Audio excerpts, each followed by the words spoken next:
What's happening, bosses? Episode 213 of the Invest Like a Boss podcast. I am Derek Sparks, joined here in Los Angeles. Sam Marks is on the other end out in Barcelona, Spain. I say it's episode 213, but it's more of a episode 101. Sam, how you doing, buddy? I'm doing good. And you're trying to pin me down to Barcelona, but I have escaped. I'm outside, afuera de Barcelona. I actually just finished a yoga retreat. Yes, indeed. That is me getting all elastic and flexible for the new year. And what is today? It's Monday. I just drove, I took a train back to Barcelona and then got in a rental car and drove up to the Pyrenees. So I'm circa de Andorra, right next to Andorra. And dude, it was so awesome because you can't get out here on the weekends. Like if you leave Friday afternoon, it is so insanely busy. And it takes like 6 hours to get here by car. But if you go on a Monday, there is no traffic at all. It was amazing. So you see all these cars coming back towards Barcelona, but I'm literally the only car on the road out here. It's like you got the whole mountain to yourself. One of the beauties of working for ourselves and not having that normal Monday through Friday 9 to 5 job is you can avoid those crowds. And I should have known better by now, Sam, to just assume you're in any single one place. Sometimes we take these things for granted, but I really felt privileged on this ride out today. I was like, man, this is awesome, because everyone hates fighting to get out to the mountain and the lines and all that stuff. It like kind of takes away the appeal of skiing. But one of the beauties, like you said, of investing and making compounding interest, which is going to be the 101 back to the basics episode. And we're going to dazzle you with some math. We're going to go back to school today, Derek. I'm excited for it. So let's try to get some of that privilege onto our listeners as well. We're talking compounding interest. Now, this might be one of the first things that got us invested or a lot of other people. And some people honestly might not even know about it. Maybe you heard it from a grandparent or something on the web. You saw some YouTube video where someone was talking about this compounding interest and it just didn't make sense. So I think we're here to break it down to the basics and show you that it's really not that hard to figure out. And if you put a few simple principles in place. Yeah. So on a positive note to start the year, because we always have things that we get hung up on. We got all these goals ahead of us. But sometimes you reflect and you're like, man, I didn't hit my goals last year. And it's a little bit of a downer, but we're here to get you spruced up and motivated for this new year. And even if you're a seasoned investor, being reminded of the power of compounding interest is very important to think about because it helps you stay disciplined in your investing that you've probably been doing for a while. And if you're a beginner, it's never a better time to get started now because you're going to see in this episode and with some of the visuals that we have that time is an extremely, extremely important variable when it comes to compounding interest, if not the most important. And honestly, the numbers are insane. The numbers are insane. So we're gonna dive deep into it on this episode. Yeah, I wish I would have got it started earlier on this and thought about it. In the last few years, I've really focused, but had I done it, 10 years earlier, I'd be a lot further than I am right now. Things are great, but they could be even better if I had followed these principles or if Invest Like a Boss was around back then. But there's never too late to start. So the sooner, the better. We're going to do the math. It all works out. So, sit down, enjoy, get an extra coffee. I just finished mine. I feel like I need another one, but you ready to get into it, Sam? Yeah. And speaking of, I had a 3-day coffee detox. And for anyone who's done a coffee detox that drinks coffee every day, damn, that is a bad hangover. I just had the same problem yesterday. I didn't have my first cup till like 2 p.m. and I paid for it the whole day. Yeah. It's brutal. It's like, and when you have that coffee, it doesn't actually like immediately remedy it. Nope. Like you're stuck with it. So you got to get it in before that headache comes on. So yeah, let's kick it off. So for any of the Patreons, we've got visuals. This can be a little bit of a different episode to our typical format. It's almost like a lecture series. So we're going to be going through a 17 frame slideshow. So it'll be visuals for the Patreons, but if you're just listening in, you're going to enjoy it anyways. So let's kick it off, Derek. All right, so here we go. In case you're new to the show, we'll just do a quick explanation of who everyone is. Maybe I'll have Sam speak to his part really quick. Sam, why don't you give us a quick, like 30-second pitch on what got you to where you're at today and kind of what inspired it? Well, mine's like a quick, like 5 words, but basically the three of us are, we're similar in what we're trying to accomplish, but we've all taken different routes to financial success. And I think that's actually part of the very interesting thing about the podcast, is because our listeners can relate to the three of us differently, because we all are taking different paths. So I took the hyper entrepreneur route. You know, I was all in, living on noodles and just swinging for the fence. I was basically earning nothing. I was investing everything in equity, in building my own businesses, and that's how I found success. Awesome. And then we got Johnny, who's not with us today, but if you listen to the show, you definitely know about Johnny. He definitely took a more practical route, but at the same time, it was a little extreme compared to, I guess, say the average person living in the US, I would say. He was really disciplined about saving. He actually did not make a lot of income, but he saved a ton of it. I don't know the exact percentages. He could speak to that, but it's way over half of his income he saved. He used location arbitrage. He initially moved to Thailand, which is insanely cheap if you're not familiar. And Johnny's insanely cheap. So, so we like to say he mastered the art of frugality. definitely. And he's still living to that today, and he's become a millionaire. So it's worked. He also utilized a lot of online income to grow his business, and he's essentially today retired, minus some, I'd say partially retired at least, and living in Kiev, Ukraine right now. And he's about to be traveling again. I think COVID kind of got to all of us and kind of changed our travel plans. He settled down a little bit more, but he used to be that guy too, where every 2 weeks he was in a different spot. A little different now, but I think he's about ready to get back to that again as well. So Johnny definitely took a really conservative route where it was save, and live as cheap as possible. And then I'm kind of a little different from both these guys. I like to hustle. So I used to work, a regular job, and finally realized that it doesn't pay off. It's never going to pay off if you want to be stuck in that route forever. Some people love it and some people just can't do it. And I was one of those people that couldn't do it. And I was actually forced into being laid off from my job to it was a great kick for me to kind of get out on my own and work for myself and realize that I don't need a large company to pay me and take care of me. Like, I can do all this stuff myself. So it's multiple jobs, saving. I've definitely saved over half of my income in the last 3-4 years. And as we're going to talk about here with compounding interest, it started off slow and then it just builds and builds and builds. And I've been able to do all this while, against Sam and Johnny's advice, still live in a very expensive city of Los Angeles, California. I love it here though. And I see their philosophy of living somewhere cheaply, but also at the same time, there's so much opportunity in LA. If you're from here, there's so many ways to make money that I just don't see in these other cities. And the fact that it does cost a lot more, you also have potential to make so much more money at the same time. So I'm kind of mixed on the fact of moving somewhere cheap, and because I definitely take a hit to my income as well. So I think for now, I really like LA and I'm going to stay here. So it's a mixed opinion on what you think about the location arbitrage. Yeah. So I think between the three profiles there, most people can relate. And what I like about Johnny and Derek's is, of course, I like mine better. I like your bank account better. Yeah, but Johnny's and Derek's is the more practical route, where if you just follow the steps, anyone can do it.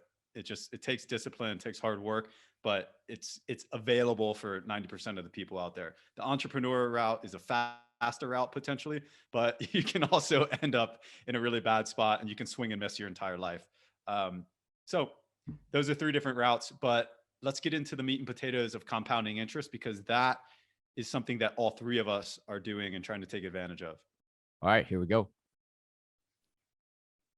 All right. So first, let's establish what the actual financial dream is. And I think we probably hear this the most is, and you read it in a lot of different places, is to generate enough income passively to be able to live your life.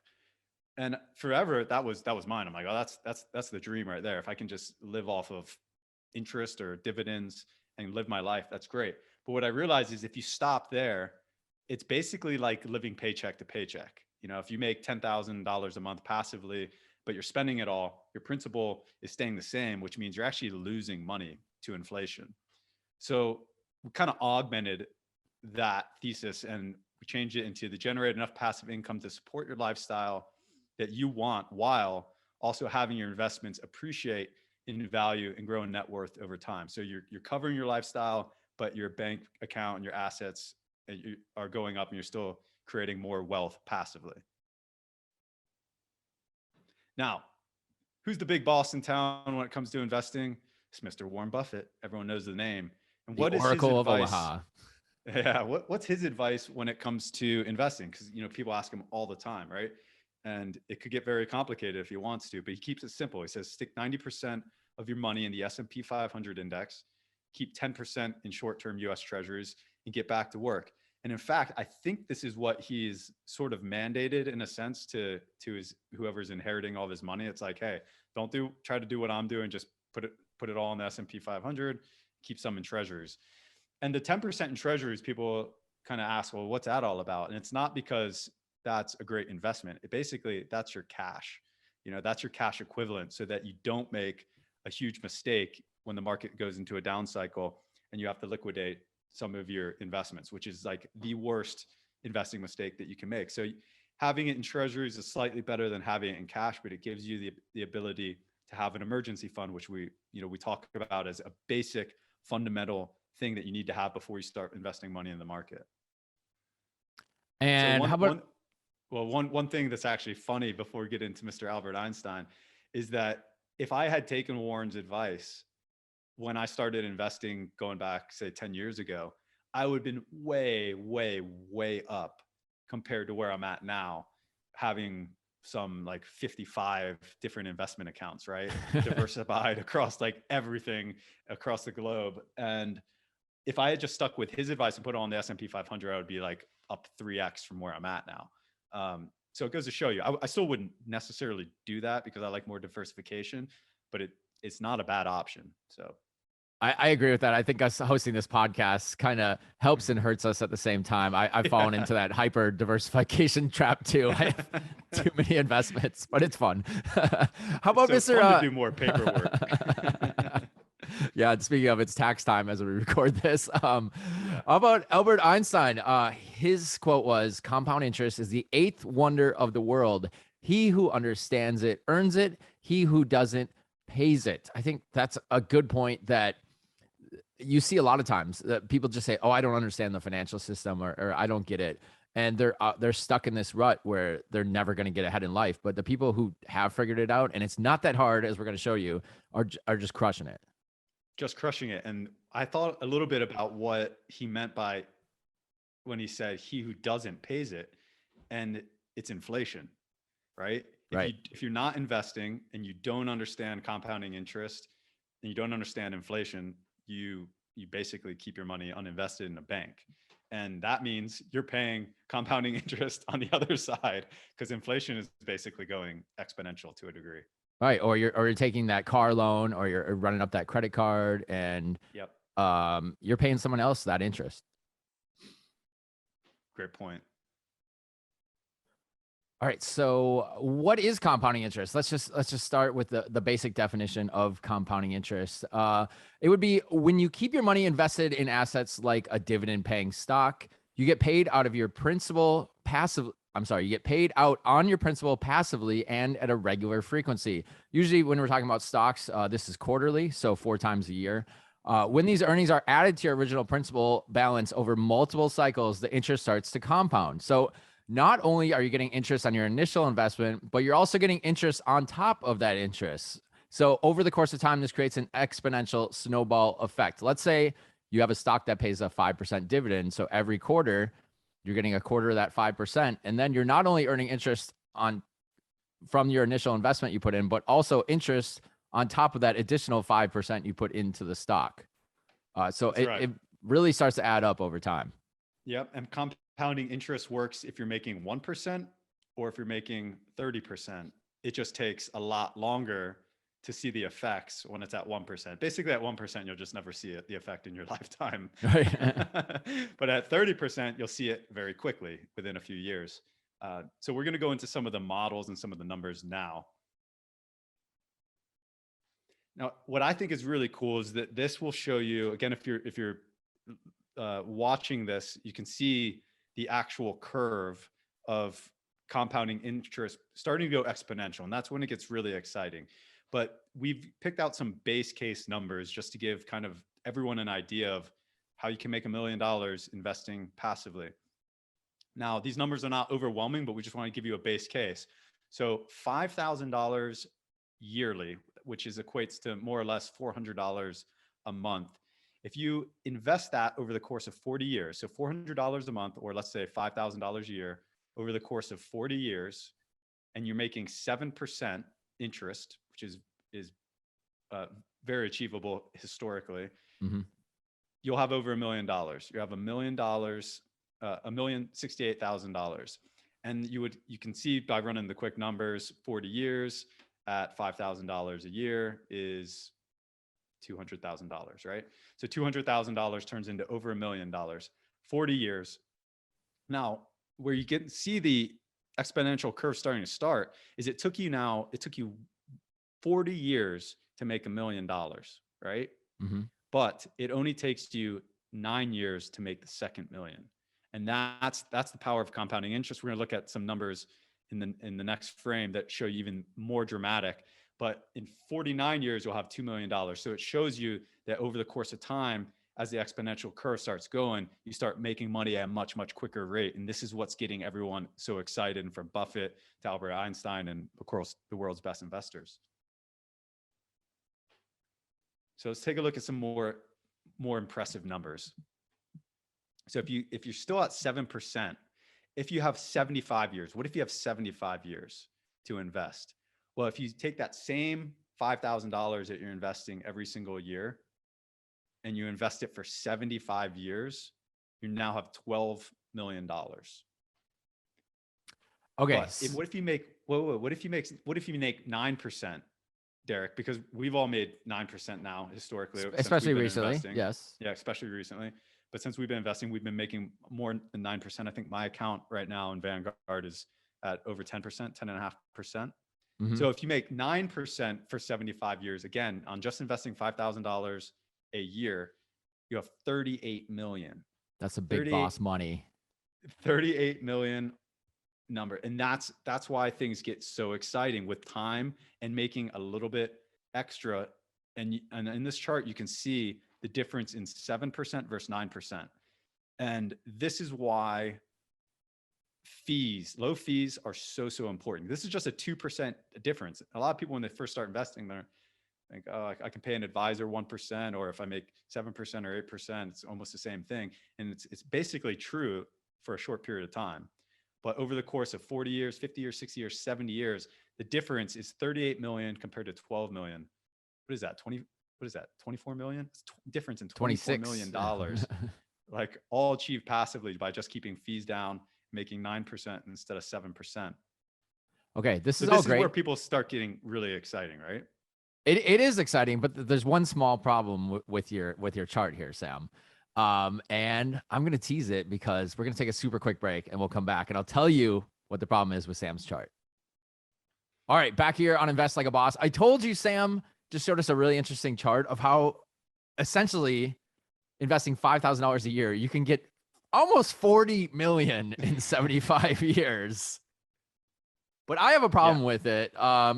Sam wants to defend it a little bit more, I think, first. Well, just to add on to that, how impressive that number is. After 75 years, you had basically $40 million.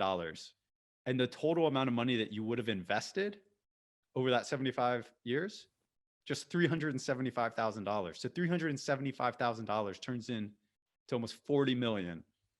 That's just wild. With passively, but you gotta stick it out for 75 years. But the other thing that's worth noting, it's sort of almost like an optical illusion, but the compounding interest curve, the exponential curve, is actually the same if you invest $1 or $5 million. It's just the numbers are higher, right? But Right. you're still going to have that same curve. And that's why the time variable is so important. And then, of course, the returns. That's a good point. The chart's going to look exactly the same, whether you put $1 in a year or $1 million a year. The chart's going to go up the same rate. But one problem, Sam. We don't like problems, Derek. We just like making money. I mean, this is all great, and it's very it's 100% accurate. You're right on this, but here's the problem. Watch this right now. If you can't see it, but I'll tell you what it is in a second. I don't have 78 years, Sam. I don't think I do. What do you mean, Derek? Look at all this sci-fi, new technology, medicine, and new designer drugs that we're creating. I keep hanging on to that fact, but I mean, if we want to be realistic, the average human, I think in the United States at least, makes it 78 years. So unless I started at 3 years old, I might not have 40 million in my account. And most of us, to be honest, spend the majority of our money in our 40s. A lot of people don't start investing till age 30. So if you're talking age 30 to 78, it's 48 years. And another thing, if you have 48 years, that's the end of your life, which is probably not your most active time to be out traveling and seeing the world. Another problem, it's really difficult to be disciplined. I'm openly honest. I was not a disciplined investor until maybe the last 5 years, and people are impatient. They don't want to wait 40 years. And people in our generation, Sam, they're more about that experience of life and not, waiting until you retire on things. And they want to do things today. So that doing things today means spending money. Yep. These are all fair points. And this is exactly why most people don't stick it out for 75 years so that they can blow 40 million from the retirement home in the villages in Orlando, Florida. Oh God, that'd be fun though. I hope I have 40 million to blow. There's tricks. So clearly we've established the numbers work. Clearly we've established the problem. So that's the problem, Sam. How about a solution? Well, this is it. So we've clearly established that the numbers are real, the numbers work, and that there's a problem, right? Because you can clearly see that numbers work, and we all hear these things of the power of compounding interest. But for all the reasons that Derek just described, it's hard to stay disciplined. But there's tricks. There are tricks. So first thing is, you got to get started as quickly as possible. The time variable is the most important variable to compounding interest and returns. But without the time variable, it's just not going to work. The second is you can use tools and strategies like location arbitrage, which Johnny's using, to increase your savings rate. Derek's not really doing that because he's in Los Angeles. Well, I'm also increasing. I'm also very reliant on my income that is based in Los Angeles. Exactly. So if I had more of an online income, I think I would definitely consider it more. Exactly. But I think for like Johnny's case, he's making 6 figures, basically running online channels, and he's living in one of the cheapest places in the world. So he's got like a 90% savings rate, right? So he's increasing his savings so he can invest way, way more than $5,000 a year. He can invest more like $50,000 a year, which is going to accelerate his timetables massively. And that's what this is all about. It's shrinking that 75-year time frame, or even the 40-year time frame that we showed you. You can easily become a millionaire by just sticking to that disciplined investing for 40 years, shrinking that to something that's more palatable, which is more like 15, 20 years, right? Mm-hmm. So these are some of the tricks that you can do. You can maximize your employer match 401k. That's literally free money for most people. It's nothing I've ever been able to I've never been offered a 401k. I can speak to that. So in my 20s, I definitely had jobs that had 401ks, and I don't think you're eligible till you're 21, or at least was the case when I was 21. And literally on my 21st birthday, I signed up, and the company, I think I was working for Target at that time, and it was just a college job. But I took advantage of that. That was one thing I did in my 20s properly, is they would match a certain percentage. And I said, max it out, whatever I can do to put in that they'll match the exact same amount. I also did it when I worked in radio, Clear Channel back then was it. Not much of a match, but anything is free money. So it was, I took it, and I still have that money to this day because I rolled it all into an IRA. One thing is too, if you leave a company, the smart advice is to get your money out of there as soon as possible and get it into an IRA. Don't leave your money with a company that you're no longer a part of, but do take advantage of that free money. I think that's an interesting point. I wonder if how many people don't invest in or don't take advantage of that because they're afraid if they leave the job that it might be dicey to get that money out or into a new account. No, it's really simple, and they don't advertise it to you, but it is easy to roll that money over into an IRA in your name, and that has nothing to do with any of that company that you are no longer a part of. So that's literally free money from your boss. So definitely take advantage of that.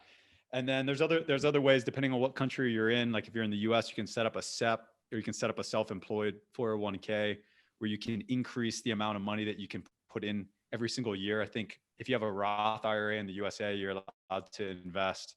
I think it's 6,000 right now. It's either 5,500 or 6,000, and that's great. That's along the lines of the numbers we presented earlier. But if you're making more and you can invest more into some of these tax-free or tax deferred or tax-free savings accounts, then it's way better, right? If you can get 10 or 15 or 20,000 in there a year, you're going to accelerate your timetables a lot.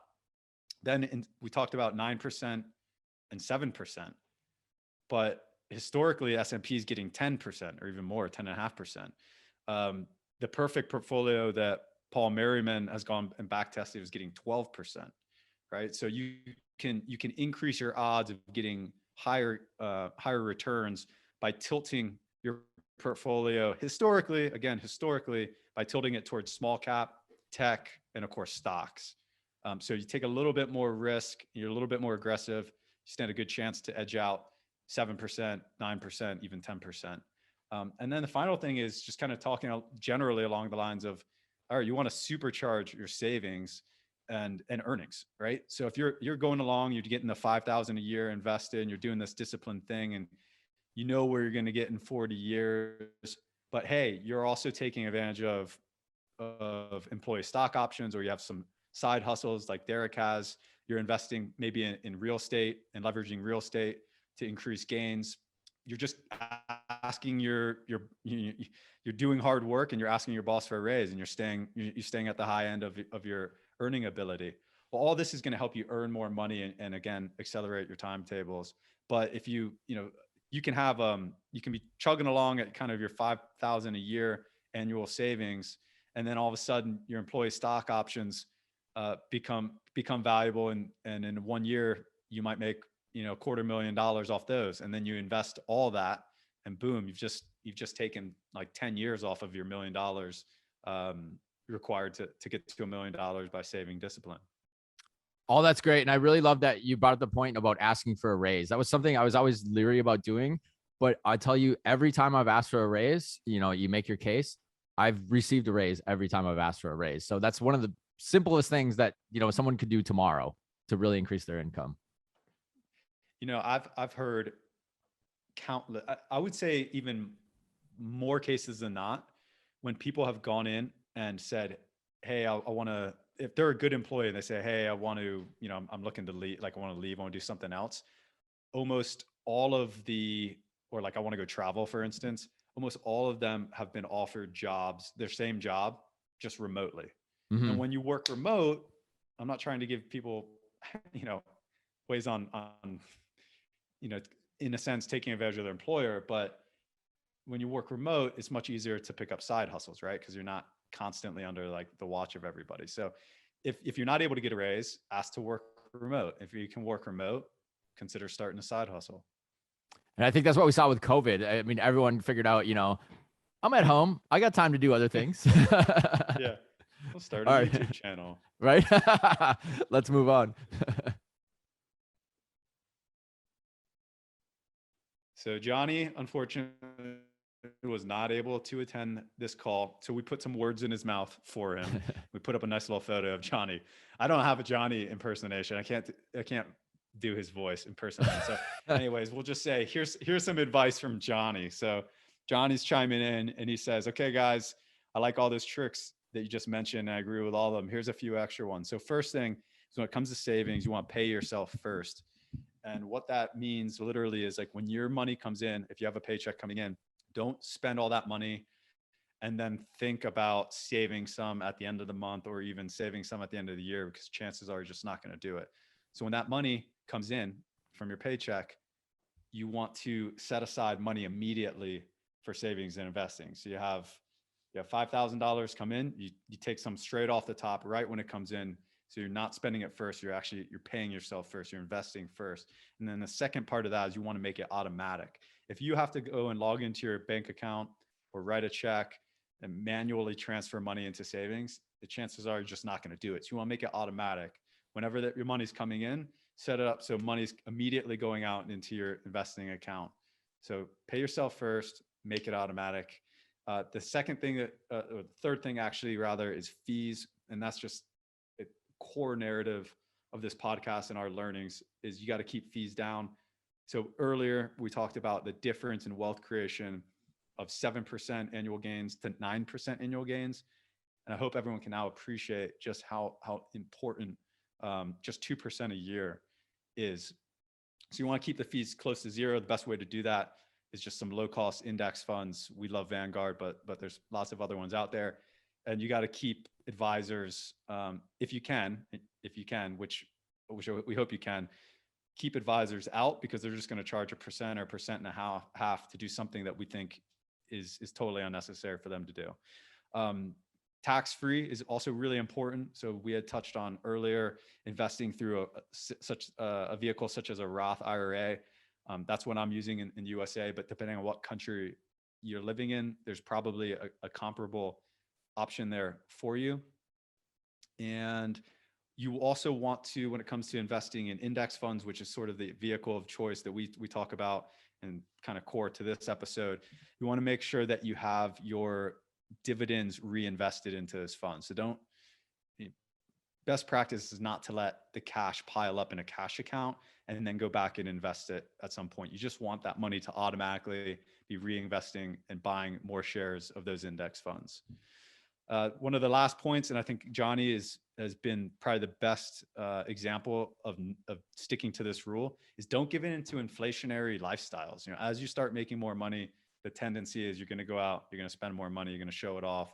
You want to feel like you're making more money. So you go out and you get a nicer car and a nicer apartment, and you start flying business class. But that's an inflationary lifestyle and it kills your savings rate. The last one Johnny has for us is just don't make that big investing mistake. Most people do. And that investing mistake is market crashes, you panic, or unfortunately, maybe you also have a life event at that time. You need to sell stock. But when you do that, that is the biggest investing mistake. And it's very difficult to recover from, both just financially, but also from confidence. That happens and you sell at a low point. It is tough to get over. It happened to me in 2008. And I sold and lost 30% on my investment. And I was just getting out of college, and it was so brutal. But it's important to study market cycles. It's important to be in communities like we have our Boss Lounge and Invest Like a Boss. And once you've been through a cycle, you start to understand it. They all feel the same. It feels like the world's ending. But historically, every single one of them has rebounded. And recently, they've been rebounding much, much quicker. So don't make that investing mistake. It's hard to get over. But with some education, a little bit of practice, and learning about market cycles, you should be able to avoid it. Yeah, and luckily those market cycles usually occur, at least once a decade, and this did just happen, less than 2 years ago. So I hope the people that are new to the market really kind of learn some lessons from the early 2020 and how quickly things really did bounce back. So I think we got to talk about this too. We've hammered down the point that your money can grow exponentially, but let's just break out some numbers for you to hear. And if you're watching visually as well, if you're just earning 7%, like we said, 7% is easily achievable. Your money will double every 10 years. Now, where we said, that 1 or 2% advisor fee makes a difference, here's where it really makes a difference. If you're just making 1% more at 8%, that money only takes 9 years to double. 9%, it only takes 8 years. If you make 10%, which is very doable, your money should double every 7 years. That's pretty awesome. And like we said, lately, at least, we've been earning at least 13%. Now, if you take it down to 13% a year, the money you put in to the market will double in just 5.3 years. So what's that? 5 years and like 2 months. Yeah. And then double again in another 5. And then that doubles again in another 5. And then that's when you start seeing this exponential growth start to kick off. And when you package it up like that, like if there's one thing you take away from this episode, it's like, hey, at 10%, your money's doubling in 7 years, right? So the opportunity cost of not being invested is just like, it's so immense just to have cash sitting there. But it also, this again is just, it reflects and underscores the importance of getting started early. If you're, if you have a nephew out there, if you have a child or a nephew or just anybody that's young, and they have access to capital or earnings, even if they're just like mowing lawns or getting allowance, like getting $10 a week for allowance, like starting to invest at an early age. And like, yeah, 30 is great, but what if you start investing at 20? What if you start investing when you're 10? Your allowance is when you're 10. I mean, you tilt the odds in your favor so drastically by getting started early.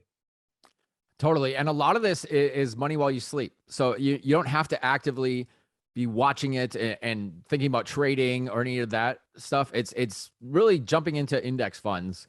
And we talk about them all the time, but Vanguard's our favorite. There are some newer competitors to Vanguard now with the low fees. And when we're talking low fee, we're talking like what Sam, 0.2 or less, even, or maybe 0.1 or less. Yeah, I think Vanguard's S&P is 0.03. Yeah, which is wild. 0.03. It's basically free. Exactly. Some of the ones that we recommend, VT, which is really Vanguard's complete portfolio of as many world stocks as possible. It's about 8,000 stocks in the VT index fund.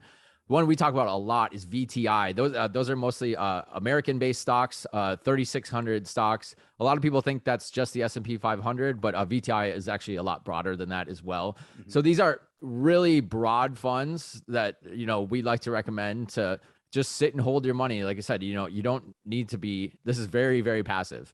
Any other funds to look at? Maybe like some small cap or tech. VBR is a small cap one. And Vanguard's tech fund is VGT. That's one we've been talking a lot about recently as a benchmark comparison to the metaverse portfolio, which has been fun to watch. Wild roller coaster on that one. All right, moving on. Moving right along here. So just some kind of support on why we think that index funds are awesome. One is chiefly that it's got a proven historical track record going back more than 100 years now. When it comes to our investing philosophy, mostly we like to be totally passive and also location independent. So these check both of those boxes. You're never going to have to do a phone call for your VBR fund. So this is all passive. Dividends come in passively. And one thing that's also cool, like if you're investing, if you have index funds and you have the cash being reinvested automatically, one thing to always remember is like, hey, if down the road you want to retire off these index funds, you just turn off that auto investing, and that's that's as good as cash. And mm-hmm. Most of those funds, a lot of those funds are distributing every single month. I know in my Vanguard account, I'm getting distributions every single month. They're a little bit lumpy. Usually quarterly, you get bigger lumps, but it's absolutely possible just to live off the cash dividends coming in. So it's another thing to keep in mind. And assuming things don't change too much drastically in the future, dividend tax rates are also a lot lower than standard income tax rates too.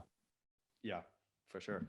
And these index funds, you can basically invest in almost any asset category, but you get broad diversification, whether it's across the world as a geography, but also against different asset classes. Like, of course, you can invest in real estate and real estate companies through Vanguard, of course, technology and commodities, et cetera. So you get mass diversification with no responsibilities, no management, you're location independent, there's proven track records. And you can also get a mix of both growth and income. So you can tilt it more to income if you're older and you need that cash, or you can be more towards growth, which is right now it's mostly surrounding tech. If you're younger and you want to try to outperform, which you can see if you can get that 10 or 11% on up, you just accelerate your timetables massively. Yeah, and Johnny said it a million times. You know, the perfect investment is an index fund. If we just did that and left everything else alone, things would be great. But it'd be so much better off. we like to get ourselves caught up in other nets too. All right. Sam, let's talk about index fund performance. I hope Johnny doesn't mind us sharing this. Well, actually, okay. Well, I think he's okay. So this is this for people looking in visually. This is just an example of an account that's got three funds. It's VBR, VTI, and VXUS. And so those funds are VBR is small cap, VTI is the total market stock market, but it's actually total US stock market. And VXUS is the Vanguard Total International Stock Market. So if you're just picking one fund, you really you want to have stocks globally. Some people would say you want to have stocks, but just US based, because US based is really global, because most of the companies in that are in fact global companies. Historically, you want to tilt towards small cap and value. But in this particular portfolio, you have VTI, which is a US companies. So this particular person, not saying names, tilted was able to basically diversify it by adding that VXUS international fund, but also they tilted it towards small cap, which again, historically will give you better performance than not. So that's for you to decide, but you don't have to get super complicated with this. This is a 3-fund portfolio. I have like 15, but it's totally unnecessary. You don't even need 3 funds. You can use 1 fund. You can use 2 funds, 3 funds, 5 funds. But this particular portfolio, this 3-fund portfolio, has actually outperformed my 15-fund portfolio. And this has plenty of diversification. So you're talking about total global stocks here. All right. So Sam, why do the rich get richer?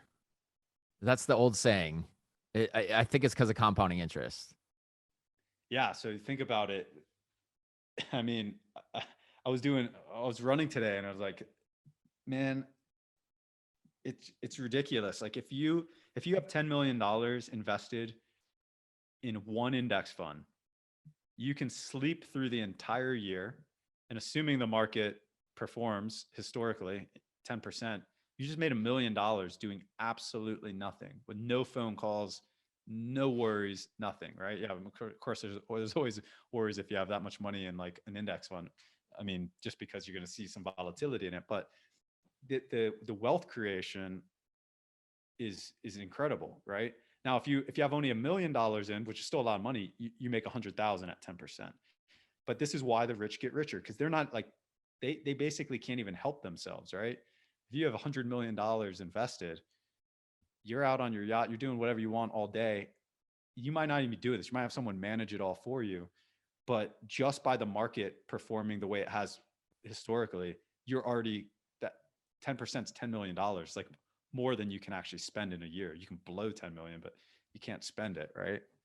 Right. Practically, you can't spend it. So this is why the rich get richer even when they're not even trying, because the more money you have invested, the more time, the more your returns. It's almost unfair. Well, we're hoping to get everyone to that level, so we're going to play the unfair game as well. Yeah. So how about some more resources on this? Obviously, you're listening to our podcast. It's Invest Like a Boss. If you're new to the show, we have over 200 episodes now on so many topics. There's, between Sam, Johnny, and myself, that's just 3 routes to take of where we've gotten to, but there's hundreds of routes, if not thousands, that we're still learning about all the time. We have a link to an article, a great article on compounding interest. The link will be in the slideshow, and we'll also put it down in the show notes.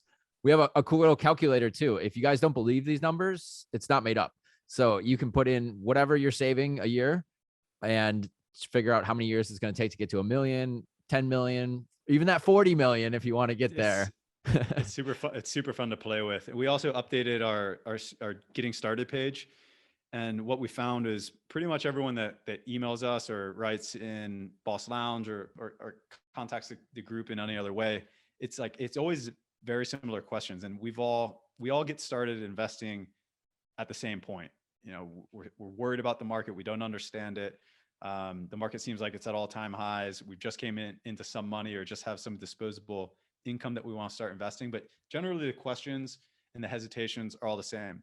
And so what we found is, like, typically with friends and family and people that are new to the show, we usually email them or message them and recommend kind of the same 10 episodes. So we have 200 episodes now, but there's sort of like the first 100 are really more like the kind of core fundamental ones, because we were recording those honestly just to scratch our own itch. Like, it was all of our early questions about investing. So a lot of that stuff in the first 100 episodes is really the fundamental stuff that we'd recommend you starting out with.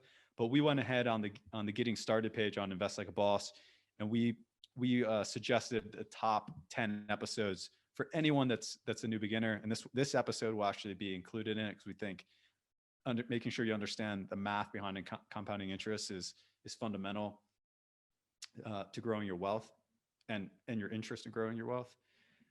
So that's also up there. And then a few different books that we commonly recommend. There's The Simple Path to Wealth by J.L. Collins. Money Master the Game is probably the one that we recommend the most. And that was written by Tony Robbins. It sounds like a lot of fluff, but it's actually an incredible kind of 101 book that'll really pique the interest of anybody who reads it in investing. And then one of the classics, of course, is Rich Dad, Poor Dad. So anyone that's just getting started, make sure you read those books or listen to them on Audible. Awesome. And a few other resources for you here at ILAB is the Boss Lounge. Pretty simple, just a Facebook group we have with a lot of like-minded people. You can join when you go to investlikeaboss.com. And while you're there, if you want to get to that advanced level where even more access, you can watch this video. And we have over 2 years of content in there now. Some really great talks with previous guests where you can ask questions, suggest people you want to see on the show. So much more, but the major level bosses are in our Patreon. So if you go to investlikeaboss.com, click on become a Patreon. It's as little as $5 a month. And I think we've really given a lot of value in there. And, you know, in a world where Netflix is $20 a month, I use Patreon a lot more in ILAB than I use the crappy Netflix movies. And Derek promises that he's going to figure out how to add a Discord chat to the Patreon group. That's they always put the tech stuff on me. I'm like the old man of the group. How do you work this thing? All right, we'll figure it out. Really quick before we get out of here, though, one way you guys can help the show, if you found value from this episode, please share it with someone, especially those people that you've been trying to get to invest and they haven't listened to you.